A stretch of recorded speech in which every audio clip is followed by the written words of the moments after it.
Once upon a time, there was a terrible famine in the land of Israel, and in a town called Zarephath, there lived a very poor widow. She had almost no food left, not enough to prepare a full meal, only enough to make one final loaf of bread.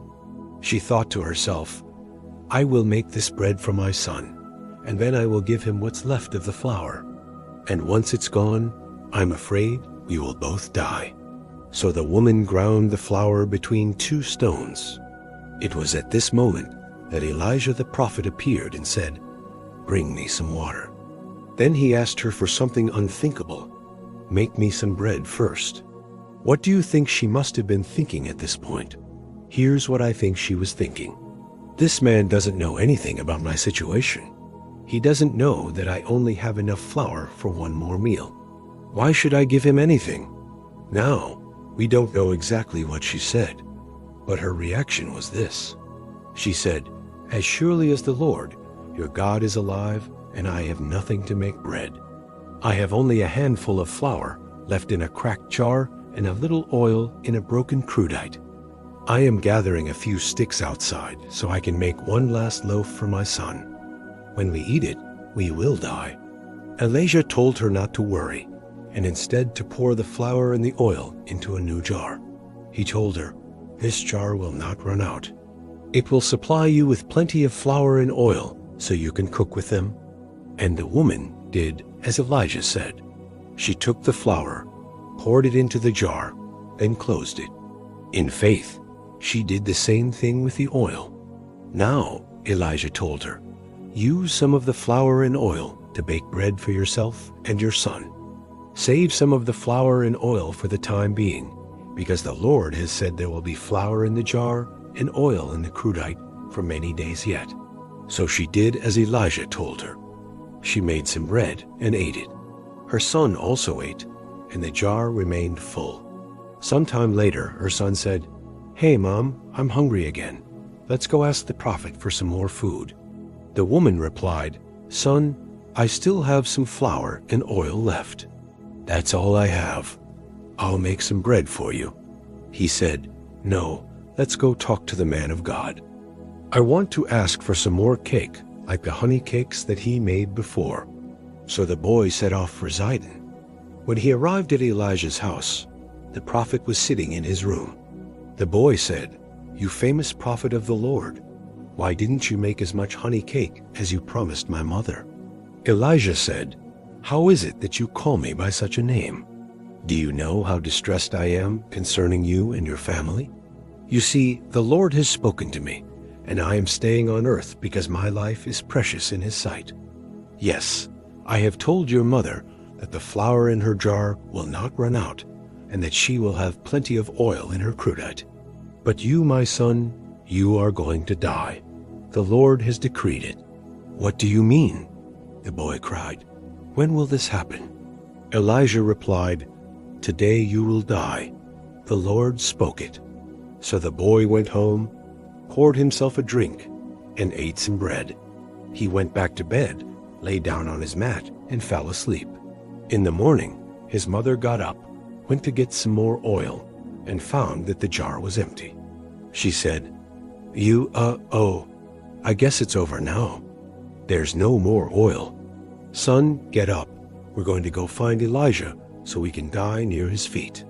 When the boy heard these words, he got up from his bed, went back to bed, drank some more, and ate some bread. He went back to bed, lay down on his mat, and fell asleep. Once again, his mother got up early, went to get some more flour, and found that the jar was empty. She quickly made a small cake, put it in front of the boy, and said, "Eat some cake, my darling son, and then we'll go to the man of God." The boy ate the whole cake, then got up. He said, "I feel so much better now. Let's go see the man of God." Together they went to tell Elijah that the jars were empty, and the prophet told them, "You came complaining that I made as little honey cake as I pleased. But now I'm going to make as much honey cake as I please, because today the Lord has caused both the flour and the oil to be given to you." So this is what happened. The woman baked cakes and shared them with her family and all the people who had gathered there. There was so much honey cake that everyone present ate until they were filled.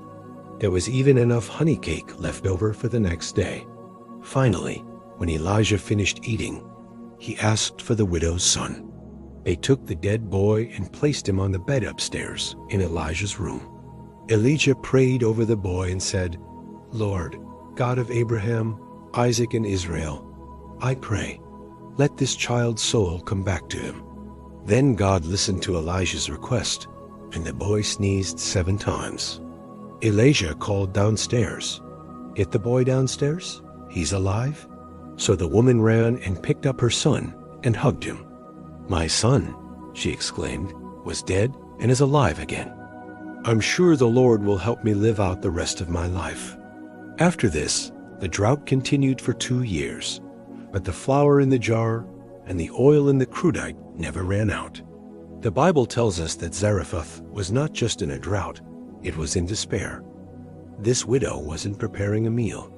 She was preparing to die. Enough flour for one final loaf, one last supper with her son, then nothing. So when Elijah showed up, his request seemed absurd. Can you imagine? A stranger asking a starving woman for her last meal? Asking for a handout when you have none to give.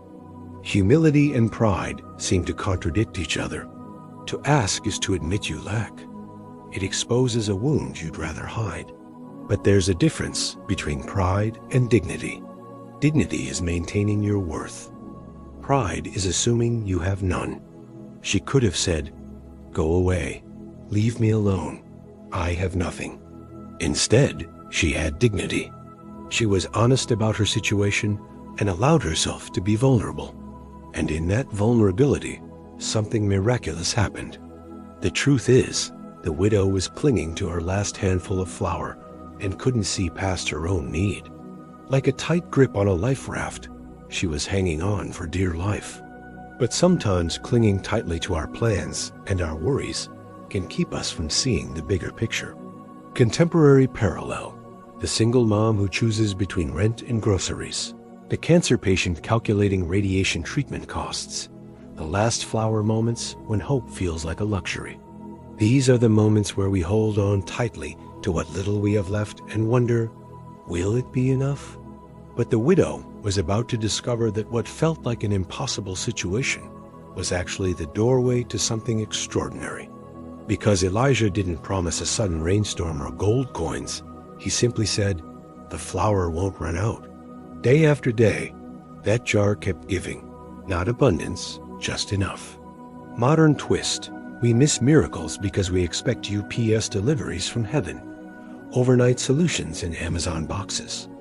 But God often works in daily bread, math, the job that barely covers bills, but keeps covering them, the coincidental check that arrives hours before eviction, the friend who just happens to drop off groceries when you run out. These are modern-day miracles, ordinary provisions from an extraordinary God. And as the weeks passed, the boy grew healthier and stronger. He helped his mother grind grain in the old stone basin. They had so much flour now that they shared it with their neighbors. The widow was no longer afraid. She was no longer desperate. She was no longer worried about tomorrow. Why? Because she learned something very important. God is in the business of turning impossible situations into opportunities, hopeless situations into healing, and last situations into always situations. Contemporary hope. Your jar might look different. A 1998 Camry that won't die. A skill that keeps landing gig work. A community that shows up unasked. God's provision often looks ordinary until you realize it's lasted longer than logic allows. Closing reflection. This widow held on to her last bit of flour, and God turned it into an endless supply. She clung to hope, and it became a lifestyle. Sometimes we cling to things that aren't ours to hold on to, like worry, fear, or bitterness. But when we surrender those things to God, He can turn them into something beautiful. Final question. What are you holding on to right now? Afraid it won't be enough? What if, like the widow, you surrendered it not to a prophet, but to the God who turns last into always? Thank you so much for watching. If you enjoyed this video, please share it with your friends. Thanks for watching. See you soon.